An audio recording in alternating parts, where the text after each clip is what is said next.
నమస్తే, welcome to వేద తెలుగు. ఇప్పుడు మనతో పాటే ఉన్నారు ప్రముఖ ఆస్ట్రాలజర్ కిరణ్ శర్మ గారు. గురుగారితో మాట్లాడి మరిన్ని వివరాలు తెలుసుకుందాం. నమస్తే గురుగారు. సమస్త సన్మంగళాని భవంతు. గురుగారు, సంధ్యావందనం అంటే ఏంటి? మీరు చేస్తారా? ఖచ్చితంగా అంటే బ్రాహ్మణులు డైలీ పొద్దున్నే చేయాలి అని ఒకటి విన్నాను. అది చెయ్యాలంటారా ఖచ్చితంగా? అసలు ఎందుకు చేయాలి? మనిషి అనేటువంటి వ్యక్తి ఎలాగైతే శ్వాస తీసుకుంటున్నాడో, శ్వాసని పీల్చుకుంటున్నాడో, అలాగే మనిషి గుండె ఎలాగైతే కొట్టుకుంటుందో తనకు తానుగా, బ్రాహ్మణుడు అనేవాడు సంధ్యావందనం అనేది తప్పకుండా ఆచరించాల్సిందే. వాటికి ప్రాణము అలాగే ధ్యానం. అంటే ప్రాణం అంటే ఫస్ట్ నీ గుండె కొట్టుకోవాలంటే నువ్వు సంధ్యావందనం చేయాలి. లేదా సంధ్యావందనం చేయకపోతే నీ గుండె ఆగిపోయినట్టే. కేవలం యాంత్రికంగా పనిచేస్తున్నావు తప్ప నిజమైనటువంటి గుండె కొట్టుకోవడం కాదు. ఒక బ్రాహ్మణుడు అనేవాడు అంటే బ్రాహ్మణుడు అనేవాడు చేయాలంటే, ఇప్పుడు ఒక పని ఉంది, కలెక్టర్ పని కలెక్టరే చేయాలి. అలాంటి పని అంటే ఎవరికి డ్యూటీ వాళ్ళకు ఉంటుంది. ఇక్కడ బ్రాహ్మణుడు అనేవాడు తప్పకుండా సంధ్యావందనం. మిగతా వారు సంధ్యావందనం చేసి, సంధ్యావందనం అంటే ఏమిటి? 3 సంధ్యలలో అంటే ఉదయం, మధ్యాహ్నం, సాయంకాలంలో భగవంతుని సేవించడం, భగవంతుని ఆరాధించడం. మీరైనా చేయొచ్చు సంధ్యావందనం. సంధ్యావందనం అంటే ఏంటి? ఆయన నమస్కారం చేయడం, సూర్యుడికి కాస్త నీళ్ళు వదిలిపెట్టడం, నమస్కారం చేసుకోవడం. మేము మంత్రాలు ఉంటాయి దానికి. సూర్యశ్చమామన్యుశ్చమన్యుకృతేభ్యో పాపేభ్యో రక్షంతాం యద్రాత్రియాత్ కృతే పాపం తద్రాత్రియాత్ ప్రతిముచ్యతే. అంటే ఇలా కొన్ని మంత్రాలు ఉంటాయి. అపవిత్ర పవిత్ర అవసరభావస్థాది స్మరేత్ పుండరీక సభ. అంటే మేము బయట లోపల కూడా శుద్ధిగా ఉండాలి, మాట మాది శుద్ధిగా ఉండాలి, 10 మంది మేలు మాత్రమే కోరుకునేటువంటిది మాకు మేము ప్యూరిఫై చేసుకునేటువంటిదే సంధ్యావందనం. అంటే ఒక బ్రాహ్మణుడు అనేవాడు వాడికి వాడు తనకు తాను పూర్తి స్థాయిలో పరిశుద్ధమైనటువంటి తత్వాన్ని పొందుకోవడానికి, ప్యూరిఫై అవ్వడానికి ఉదయం, మధ్యాహ్నం, సాయంకాలం సంధ్యావందనం చేసుకోవాలి. ఎందుకంటే అహర్నిశం పాపం చేస్తున్నాగా. ఇప్పుడు మాటలతో, చేతలతో నడుస్తున్నప్పుడు పురుగుల్ని, పుట్రల్ని, అనేక రకమైన పాపాలు, ఇవన్నీ పాపం కిందకి వస్తాయి. అందుకనే యద్రాత్రియాత్ కృతే పాపం తద్రాత్రియాత్ ప్రతిముచ్యతే అనేటువంటి ఏ పాపం చేశానో ఆ పాపాన్ని వెంటనే నేను క్షమించడానికి కోసం ఆ ప్రాయశ్చిత్తాలు చేసుకోవాలి. అలానే మనిషిని మర్డర్ చేసి, మానభంగం చేసి ప్రాయశ్చిత్తం సరిపోదు. అంటే నీ యొక్క తత్వం ఎలా ఉండాలంటే పరిశుద్ధమైనటువంటి ఆత్మతో 10 మంది మేలు కోసం మాత్రమే. ఇప్పుడు మీరు ఏదైనా పూజ చేస్తే మీరు ఇచ్చారా, తీసుకోవాలి తప్ప ఈ మధ్యకాలంలో వ్రతం చేస్తే 1000 అడుగుతున్నారు సార్, గృహప్రవేశం 50,000 అడుగుతున్నారు సార్, ఇలా డిమాండ్ అయిపోయింది అని అంటే, నువ్వు ₹1,00,000 కొనుక్కొని బ్రాహ్మడికి 1000 రూపాయలు ఇస్తే అంటే ఎలా ఉంటుంది? నువ్వు 10 కోట్లు ఇల్లు కొనేసి అదే బ్రాహ్మడికి 50,000 ఇస్తే ఎలా ఉంటుంది? నువ్వు 10 కోట్లకు పెట్టుకున్నావు, దాంట్లో ₹1,00,000 బ్రాహ్మడికి ఇస్తే వాడు భార్య, పిల్లలు బతుకుతారుగా. మీలాంటి వాళ్ళు డబ్బు ఇస్తేనే కదా వాళ్ళ పిల్లలు చదువుకుంటారు, వాళ్ళ పిల్లలు బతుకుతారు, వాళ్ళ సొంత ఇల్లు కొనుక్కోవాలి కదా. అంటే అప్పటి కాలంలో సత్యనారాయణ వ్రతానికి వెళ్తే, ఒక గృహప్రవేశం వెళ్తే బంగారం ఇచ్చేవాడు, ఆయన భార్యకి బంగారం ఇచ్చేవాడు, ఒక బస్తా బియ్యం పంపించేవాడు, ఒక 1 కిలో 2 కిలోలు కందిపప్పు ఇచ్చేవాడు. ఒక గృహప్రవేశంకి వెళ్తే వాడు డబ్బుతో వానికి ఏం పని? ఓ 200 ఇచ్చేవాడు, అది కాదు ఒక ఆవు ఇచ్చేవాడు, పంతులు ఆవు తీసుకెళ్ళండి అని చెప్పేసి. అంత విరివిగా ఇచ్చినప్పుడు వాడు డబ్బుతో పని లేకుండే వాడికి. కానీ అప్పుడే అడిగేవాడు కాదు. ఎందుకు మనకే పొలాలు ఉన్నాయి, పంతులు గారు ఈ గుడి కింద 50 ఎకరాల పొలం ఇచ్చాను, పండుకొని తినండి పంతులు, మీరు మీ మనవాళ్ళందరూ పండుకొని తినండి, దానికి మీకు హక్కు పండించడం వరకే, అనుభవించడం వరకే, అమ్ముకోవడానికి అని చెప్పి ఇట్లా ఇచ్చారు, ఇనాములు ఇచ్చారు. అవన్నీ 50 ఎకరాలు కాస్త గవర్నమెంట్ లాగేసుకొని అందరూ లాగేసుకుని అదే బాపనుడు ఎక్కడున్నాడు ఇప్పుడు? మరి నువ్వు మాత్రం 10 కోట్ల ఇల్లు కొనుక్కొని 50,000 ఇస్తే అంటే ఎట్లా సరిపోతుంది? కాబట్టి ఇప్పుడు ఏమైందంటే రివర్స్ డిమాండ్ అడగ మొదలెట్టారు. ఎందుకంటే నేను కష్టపడుతున్నాను, చదువుకుంటాను, 20 ఏళ్ళు చదువుకున్నాను, నా కష్టానికి నేను ఫలితం కావాలని వాడు కోరుకుంటున్నాడు. ఎవరి వృత్తి వాడు.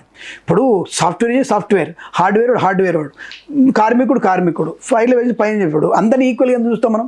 ఇప్పుడు ఇలాంటారు, కొంతమంది అంటారు 4 మంత్రాలు తూతూ అని చెప్పి 4 మంత్రాలు చదవగానే ఇంకా నీకు 10,000 ఇచ్చేస్తారా, కష్టపడకుండా బుర్ర పెంచుకోవడం. ఏంటంటే ఆ చదువు చదవడానికి, ఆ మంత్రం చదవడానికి నాకు అర్హత కోసం కొన్ని 12-15 సంవత్సరాలు నేను ఎదురు చూశాను. 15 సంవత్సరాలు కఠోర దీక్షది దాన్ని సంపాదించుకున్నాను నేను. ఆ మంత్రం వల్ల 10 మందికి మంచి కలగాలన్నటువంటి దీవించే తత్వం నాది కాబట్టి డిమాండ్ ఏర్పడింది. సరే, సమస్య ఎటు వెళ్ళిపోతుంది కాబట్టి చర్చ ఎటు వెళ్ళిపోతుంది.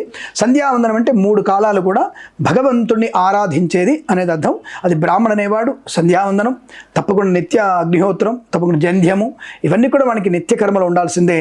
ఆ నిత్యకర్మ అనుష్ఠానమే తప్పకుండా చేసుకుంటే వాడు ప్యూరిఫై అవుతాడు, వాడు చెప్పిన మంత్రానికి సిద్ధి ఉంటుంది. మధ్యలో మీరు అడిగారు, మీరు చేస్తారా అని అడిగారు. సంధ్యావందనం చేయకుండా ఉండేటువంటి తత్వంలో ఇంత స్థాయికి నాకు 10 మందిలో గుర్తింపు వచ్చిందంటే, నేను సంధ్యావందనం చేయకపోతే, ఆ గాయత్రి అనుష్ఠానం చేయకపోతే, ఇంత మాట అమ్మవారు నా నోట్లో చెప్పిన 2 ముక్కలైనా మాట్లాడకుండా నన్ను మాట్లాడించేది కాదు. కాబట్టి అమ్మ అనుగ్రహంతోనే మాట్లాడుతున్నాను కాబట్టి నేను రోజు సంధ్యావందనం మార్చుకుంటాను. మీరు మధ్యలో అడిగారు నన్ను, అందుకే నేను గట్టిగా చెప్పాను, సంధ్యావందనం రోజు ఉంటుంది. బట్ త్రికాల సంధ్య చేయడానికి నాకున్నటువంటి సమయం సరిపోకపోవడం వల్ల ప్రాతః సంధ్య మాత్రమే చేస్తున్నాను. దాంట్లో నేను మొహమాట లేకుండా క్షమించని అడుగుతాను బ్రాహ్మణ వాళ్ళందరినీ కూడా. ఎందుకంటే 3 కాలాలు చేయాలి, 3 పూటలు చేయాలి సంధ్యావందనం. కానీ అది నాకు సమయం సరిపోకపోవడం వల్ల, కొన్ని పనుల వల్ల నేను 3 పూటలు చేయట్లేదు, 3 పూటలు చేయట్లేదు, ఒకటే పూట ప్రాతకాల సంధ్యావందనం మాత్రమే చేస్తాను. ఆ విషయాన్ని గమనించుకోవాలి. సంధ్యావందనం వల్ల మనిషి అంతరాత్మ బుద్ధి ఇవన్నీ కూడా చాలా ప్యూరిఫై అయిపోయి వాక్సిద్ధి బాగా పెరుగుతుంది. గాయత్రి అనుష్ఠానం బాగా ఉంటుంది. ఎంత గాయత్రి అనుష్ఠానం దాన్ని తపస్సు అంటారు. ఆ తపస్సు మీలాంటి వాళ్ళకి ఎవరికైనా ఇప్పుడు జాతకాలు చెప్పడం, డబ్బు దీని జాతకాలు చెప్పడం కాదు. మీరు వచ్చారు, మిమ్మల్ని చూడగానే అమ్మ నీకు కొద్దిగా ఒంట్లో బాగాలేదా, సరే ఇగో ఈ తీర్థం తీసుకొని నీకు మంచిగా ఉంటుంది అని ఒక దేవతార తీర్థం ఇస్తే తగ్గిపోవాలి. అది తపస్సు ఫలితం. ఉద్యోగం లేక బాధపడుతున్నావు, ఏంటమ్మా ఉద్యోగం లేదా, కంగారు పడకు అంటే చూడగానే చెప్పేయాలి. అయ్యో అవును గురుగారు నాకు ఉద్యోగం రావట్లేదు, మీరుగా తెలుసు అంటే వీడికే తెలుస్తాను కాదు, వీడి మనసులో ఉన్నటువంటి అమ్మవారు, వీడి బుద్ధిలో అమ్మవారు చెప్తుంది నీకేం కాదు నాన్న, తీర్థం తీసుకో, ఈ ప్రసాదం తిన్నానా తప్పకుండా మంచిగా ఉద్యోగం వస్తుంది. వివాహం కొంచెం భయపడుతున్నాను, నాకు ఈ పెళ్ళి చూడు ఈ 2 నెలలు ముహూర్తాలు పెట్టేస్తాను అంటే 2 నెలల ముహూర్తాలు పెట్టాల్సిందే. అటువంటి వాక్సిద్ధిని కలిగిస్తుంది గాయత్రి అనుష్ఠానం. కాబట్టి అది 10 మంది మేలు కోసమే పనికి రావాలి. అటువంటి 10 మంది మేలులో అది మంచి ప్రయోజనాన్ని పొందుకుంటే తప్పకుండా అనుకూలవంతమైనటువంటి శుభయోగాన్ని పొందించడానికి, 10 మందికి మేలు చేయడానికి, తనకు తానుగా మేలు చేయడానికి, తన కుటుంబానికి రక్షణగా ఉండేదే సంధ్యావందనం. అటువంటి సంధ్యావందనం వల్ల లోకానికి మేలు కలుగుతుంది, వీడికి మేలు కలిగేటువంటి అవకాశం ఉంటుంది. ఓకే, అంటే గురుగారు ఇప్పుడు సంధ్యావందనం చేయని బ్రాహ్మణ దగ్గరికి ఇప్పుడు మనం ఏదైనా సమస్య కోసం వెళ్ళినప్పుడు అది ఖచ్చితంగా అవ్వదు అని అంటారు. అవ్వదు, ఖచ్చితంగా అవ్వదు, ఖచ్చితంగా అవ్వదు. ఇప్పుడు నేను గట్టి చెప్తాను, మంచి ప్రశ్న అడిగారు మీరు. నిత్యానుష్ఠానము లేనటువంటి వ్యక్తి, నిత్యానుష్ఠానం అంటే ఏదో నేను చండీ ఉపాసకుడిని, నేను ఆ ఉపాసకుడిని, ఆ తర్వాత ముందు నువ్వు 10th పాస్ అవ్వాలి కదా. నువ్వు 10th పాస్ అయిన తర్వాత మిగతావి 10th బేస్ అనమాట. అంటే బ్రాహ్మణుడు అనేటువంటి తత్వానికి బేస్ ఏంటంటే సంధ్యావందనం. ఆ సంధ్యావందనం పరమోత్కృష్టమైనటువంటి సంధ్యావందనాన్ని చేయలేకుండా నేను చండీ ఉపాసన చేశాను, నాకు నరసింహ ఉపాసన ఉంది, నాకు దేవి ఉపాసన ఉంది, ఎవరికి కావాలి అవన్నీ కూడా, అది ఉపాసనలు. ఇది నిత్య కర్మానుష్ఠానం తప్పకుండా చేయాల్సిందే, నువ్వు ఖచ్చితంగా చేయాల్సిందే. నువ్వు చచ్చిపోతున్నా సరే సంధ్యావందనం చచ్చిపోవాలి. నీకు అవసాన దశలో ఉన్నావు, 90 ఏళ్ల వృద్ధుడైనా సరే అపవిత్ర అనే ఆచమనం చేసుకొని ఆ గాయత్రి మంత్రం చెప్పుకోవాల్సిందే. చెప్పుకొని బొందులో ప్రాణం పోవాలి. అంతవరకు నువ్వు నిత్య కర్మానుష్ఠానం చేయాల్సిందే. ఇది నీకు నువ్వు తప్పకుండా చేసుకోవాల్సిందే. జీవన్ తర్వాత కూడా సత్కతులు పొందాలంటే సంధ్యావందనం చేసుకోవాలి. ఆ సంధ్యావందనం వల్లే ఇహపర సౌఖ్యాలు అవకాశం ఉంటుంది. అంటే శంకరాచార్యుల వారు ఒకసారి చెప్పారు, పెద్దవారు చంద్రశేఖర సరస్వామి వారు చెప్పారట. ఒకసారి ఒక ఆయన ఇట్లా అడిగాడట, స్వామి మరి సంధ్యావందనం చేయడం స్వామి, సంధ్యావందనం చేస్తే ఏమొస్తుందని అడిగాట. సంధ్యావందనం చేస్తే ఏమొస్తుంది అని అడిగాట. స్వామి వారు ఉండి ఏం రాదన్నమాట. సరే డైరెక్ట్గా టక్కుని చెప్పేశాడు, ఏమి రాదు అంటే పుణ్యం పాపం డబ్బులు ఏమి రావు. సంధ్యావందనం చేస్తే ఏమొస్తుంది ప్రశ్న, ఏమీ రావు, ఏ ఒక్కటి రాదు. చేయకపోతే ఏమొస్తుంది, సమస్త పాపాలు వస్తాయి. చేయకపోతే మానేస్తే సమస్త పాపాలు అంటుకుంటాయి. సమస్త పాపాలు అంటుకోవడానికి నువ్వు సంధ్యావందనం చేసుకోవాలి అని చెప్పారు పెద్దస్వామి వారు. అటువంటి మహనీయులు చెప్పినటువంటి తత్వాన్ని మనం ఒక్కసారైనా సంధ్యావందనం చేసుకోకుండా కూర్చుంటే నువ్వు చెప్పే జ్యోతిష్యం కానీ, నువ్వు చెప్పేటువంటి వేద ప్రవచనాలు ఏవి కూడా పనికిరావు. వక్ర బుద్ధి బట్టి వక్రంగా వెళ్ళిపోయే అవకాశం ఉంటుంది. దానికే అనేక మంది తప్పుడు మార్గంలో వెళ్ళి తప్పుడు అలవాటు నేర్చుకొని దరిద్రులై నికృష్టులై బ్రాహ్మడు అనేటువంటి దానికి అర్థం లేకుండా చేసినటువంటి సమాజంలో ఉంది. అందుకనే వేరు వాళ్ళు కూడా వేరు వ్యక్తులు కూడా బ్రాహ్మణులను తిట్టు అనవసరమైనటువంటి నిందలు మోస్తూ తప్పుడు పాటలు పాడే వాళ్ళు ఎక్కువగా ఉంటారు. అటువంటి పడకుండాలంటే కూడా సంధ్యావందనం మార్చుకోవాలి. నీకు నువ్వుగా బ్రాహ్మణుడిగా ఉండాలి. బ్రాహ్మణుడు అంటే ఏమిటి, సత్కార్య సిద్ధి పొందుకోవాలి. నువ్వు ప్యూరిఫైగా ఉండాలి. దట్ ఈస్ కాల్డ్ బ్రాహ్మణుడు. నువ్వు ప్యూరిఫైగా ఉండాలి. ఇతర కులాల గురించి మాట్లాడకు, నువ్వు ప్యూరిఫైగా ఉండు. ఎవరిని చేస్తే హక్కుని చేర్చుకో, ఎవరితోనే మాట్లాడు. ఆచార వ్యవహారం వేరు, నీ ఆచారము నీ మడి ఆచారం వేరు, దాని గురించి మాట్లాడకు. నువ్వు బ్రాహ్మణుడు అంటే ఏంటంటే 10 మంది ఆనందం కోసం నీకు నువ్వు చేసుకోవాల్సినటువంటి ప్యూరిటీ, నీకు నువ్వు చేసుకోవాలంటే సాక్రిఫైస్, దట్స్ కాల్డ్ సంధ్యావందనం. ఆ సంధ్యావందనానికి విలువ ఎక్కువ ఉంటుంది, దానివల్ల ప్రయోజనం కూడా బాగా ఉంటుంది. ఓకే, మీరు ఇందాక సంధ్యావందనం అంటే గాయత్రి మంత్రం, సంధ్యావందనంలో ఒకటి గాయత్రి ఉపాసన, గాయత్రి అనుష్ఠానం. ఓకే, మీరు గతంలో చెప్పారు గాయత్రి మంత్రం అసలు ఎవరు పలకకూడదు, బయట లేదు. నేనేం చెప్పలేదు కదా, బయటకి ఎక్కడ చదవకూడదు దాన్ని. గాయత్రి మంత్రం చాలా అసలు వేదానికి వేదమాత గాయత్రి మూల మంత్రం అనేది ఎవరు బయట చెప్పడానికి విన్నా కూడా దోషమే అది. అంటే వినంటే స్వరం లేకుండా విన్న దోషమే అది. అందుకే ఉపనయనంలో గురువుగారు ఒక్కడు తండ్రి గురువు ముగ్గురికి మాత్రమే మొత్తం గొడుగు అది ఒక ధావల్ లాంటిది వేసి చెవులో మాత్రం చెప్తారు బ్రహ్మోపదేశం అని. అలా చెప్తారు. దాన్ని చాలా పవిత్రమైనది. అంటే మనం మనసులో లోపల స్మరించుకోవచ్చా? ఒకటి స్వరయుక్తంగా లేనటువంటి నామం ఏది కూడా నష్టం, తప్పు అవుతుంది. విష్ణువు ఉంది, వష్ణువు అంటే ఏమంటుంది, విష్ణుమూర్తి అనే పేరు నారాయణ అనుకోవాలి మీరు.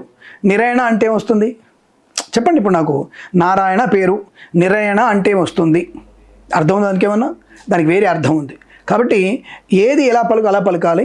గాయత్రి అనేది స్వరయుక్తంగా మంత్రోక్తంగా ఉండి దాన్ని గురువు నుంచి ఉపదేశం పొందిన వారు మాత్రమే చదువుకోవాలి. దాన్ని వాళ్ళు మాత్రమే ఉపదేశం తీసుకోవాలి. ఉపదేశం తీసుకున్న వాడు పక్కదారి పట్టకూడదు, మధుమేహ మాంసాలకి వైపు వెళ్ళకూడదు, ఎట్టి పరిస్థితి వెళ్ళకూడదు. అంత పరమ ఉత్కృష్టమైనది ఆ మంత్రం. దాని బయట వాళ్ళు ఎవరు అంటే బయట ప్రపంచంలో అడ్డమైనటువంటి స్వరాలతో వినేది కాదు. కాబట్టి స్వరయుక్తంగా ఉన్నటువంటి దాన్ని ఉపాసన ద్వారా గురుముఖత నేర్చుకోవాలి, గురుముఖత చదవాల్సిందే, అందులో ఇంకోటి లేదు. ఇప్పుడు కరెంట్ వైర్ మనకి 420 kV వాట్స్ ఉంది, అది ఎలా పట్టుకోవాలనేది వాడు తెలుస్తుంది కరెంట్ వాళ్ళకి. మనం పోయి పట్టుకుంటే ఏమవుతుంది, మనం పోయి పట్టుకుంటే ఏమవుతుంది, షాకొట్టడం కాదు, బూడిది మసి అయిపోతాం మనం 420 watts పట్టుకుంటే. కాబట్టి అదే వాడు పట్టుకుంటాడు, వాడికి ఏం కాదు, వాడు పట్టుకుంటాడు, తిప్పుతూనే ఉంటాడు దాన్ని. అంటే వాడి తెలిసినటువంటి ప్రక్రియలో వాడు వెళ్తాడు. కాబట్టి అది ప్రమాదం కాదు.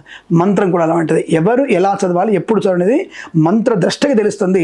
ఆ మంత్రద్రష్టకుడు మాత్రమే చదివితే దాని ప్రయోజనం అందరు పోవచ్చు. ఇప్పుడు నేను నీకోసం పూజ చేయొచ్చు, ఆ పూజ మంత్రానికి ధారపోయొచ్చు, ఆ తపస్సు ధారపోయొచ్చు నీకు. దాని మీ మంచి కోసం నేను కోరుకోవచ్చు. మీ మంచి భర్త కావాలని, మీ మంచి పిల్లలు కావాలని, మంచి ఉద్యోగం కావాలని నేను ఇవన్నీ కోరుకోవచ్చు. ఆ తపస్సుని మీరు ధారపోయొచ్చు. ఆ ధారపోయడానికి రెగ్యులర్గా నువ్వు ప్యూరిఫై అయ్యేదే సంధ్యావందనం. దాంట్లో ఉత్కృష్టమైనటువంటి మంత్రోపాసన గాయత్రి అనుష్ఠానం. ఓకే, దాని 15 పద్ధతి చదివితేనే మంచిది, అందరూ చదవడానికి అవకాశం. ఇప్పుడు సంధ్యావందనం వాళ్ళు చేస్తున్నారు లేదా అనేది ఆ పండితుడికి, ఆ బ్రాహ్మణుడికి తెలియాలి. ఇప్పుడు సమస్యల కోసం వెళ్ళిన ఈ కామన్ పీపుల్ ఎవరైతే ఉంటారో వాళ్ళు ఎలా, ఇప్పుడు ఆ వ్యక్తి గురించి ఎక్కడో బయటపడతారు కదా. ప్రారంభంలో ఇంత విభూతి పెట్టుకొని, ఇంత పొత్తు పెట్టుకొని, ఇంత నామాలు పెట్టుకొని, ఇంత కంకణాలు, బండేలు, రాళ్ళు పెట్టుకున్న తర్వాత అయినా సరే అతను చేసే పద్ధతి, అతను ఒకసారి పూజ చేసిన తర్వాత అతను కరెక్ట్ కాదురా, అతను చేయలేడనే విషయం తెలిసిపోద్దిగా. 6 నెలలు, సంవత్సరం, 10 ఏళ్ళు పబ్బం గడుపుకున్న 11 ఏళ్ళు పడేస్తుంది అమ్మాయి. ఆ పడేయడము 10 మందిలో అవమానాన్ని పొందుకుంటాడు, 10 మందిలో నరకాన్ని అనుభవిస్తాడు, రోగంతో బాధపడతాడు. అది భగవంతుడు పూర్వజన్మలో ఈ సంవత్సరంలో ఈ జన్మలో కొంత శుభాన్ని ఇస్తాడు. ఆ శుభాన్ని వీడేదో పబ్బం కట్టుకొని 10 మందిలో చిక్కెర మిడతం పుట్టనట్టుగా ఏదో చేసుకున్నా ఒక 10 ఏళ్ళకు వాడి తత్వం బయటపడుతుందిగా. తత్వం బయటపడి వాడు 2 పెళ్ళాలా 3 పెళ్ళాలా, వాడు చేసిన పనులు ఏమిటి, వాడు ఏం తింటున్నాడు, ఏ తత్వం బయటపడతారుగా. అది మన నాశనాన్ని కలిగిస్తుంది ఖచ్చితంగా. కాబట్టి ఆ తల్లే వాడిని పెంచి పోతుంటే మారుతాడేమని పట్టున పేల్చేస్తుంది, వాడు పతనమైపోవడం తప్పదు. ఎవరి కర్మానుష్ఠానం, ఎవరి కర్మఫలితం వాళ్ళు తప్పకుండా పొందుకుంటారు, అది మాత్రం గ్యారెంటీ. ఓకే గురుగారు, ఓకే, ధన్యవాదాలు గురుగారు. శుభమస్తు.